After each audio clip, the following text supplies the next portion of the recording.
মেয়েদের কিন্তু কখনো ছুটির দিন থাকে না। হাজব্যান্ডের ছুটির দিন থাকলেও মেয়েদের কখনো ছুটির দিন হয় না। কারণ শুক্রবার যখন হাজব্যান্ড বাসায় থাকে তখন ভালো কিছু খাওয়ার আবদার করে, বলে এটা রান্না করো, ওটা রান্না করো, আজকে এটা খাইতে ইচ্ছে করছে, ওইটা খাইতে ইচ্ছে করছে। তাদের আবদার রাখতে অনেক কিছু রান্না করা লাগে।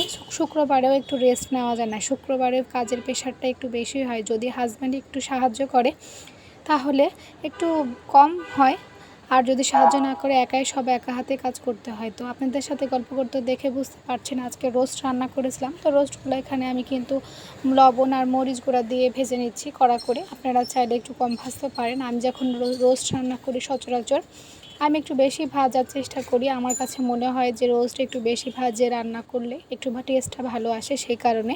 আর আমার হাতের রোস্ট কিন্তু সকলেই পছন্দ করে, যারা আমার হাতের রোস্ট খাইছে। আমি কিন্তু দোকানের কিনা মশলা দিয়ে রোস্ট রান্না করি না, বাসায় যেগুলো থাকে ওগুলো দিয়ে রান্না করি। তো দেখে বুঝতে পারছেন সবগুলো রোস্ট এখানে আমি ভেজে তুলে নিয়েছি। এখানে কিন্তু 6 পিস রোস্ট ছিল। তো এখানে পেঁয়াজ কুচি দিয়ে দিছি। পেঁয়াজটা একটু ব্রাউন কালার চলে আসলে গোটা মশলা আমি দিয়ে দিলাম। বাকি যে মশলাগুলো ছিল সব একে একে আমি গুঁড়া মশলাগুলো সব দিয়ে দিব। দিয়ে মশলাটা সুন্দরভাবে আমি কষাই নিব।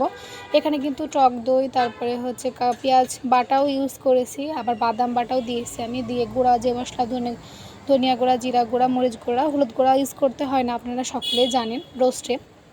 তো এখানে সব কিছু মশলা দিয়ে আমি কষাই নেওয়ার পর তো ভেজে রাখা মাংসগুলো দিয়ে দিলাম, সুন্দরভাবে মিক্স করে নিলাম মশলার সাথে। কতটা লোভনীয় হয়েছে দেখে বুঝতে পারছেন, এখানে বলার কিছুই নাই। আজকের রোস্টটা কিন্তু অসাধারণ ছিল। আমার হাতের রোস্ট যারা খাইছে তারা খুবই প্রশংসা করে যে আমি নাকি খুব সুন্দর রোস্ট বানাই।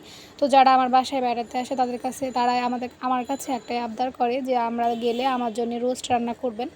তো আমি চেষ্টা করি আমার বাসায় কেউ আসলে তাদের জন্য রোস্ট রান্না করার। তো এখানে পরিমাণ মতো পানি দিয়ে তো বলক উঠে আসছে দেখে বুঝতে পারছেন। আমি কিন্তু লাস্টে একটু চিনি ইউজ করব।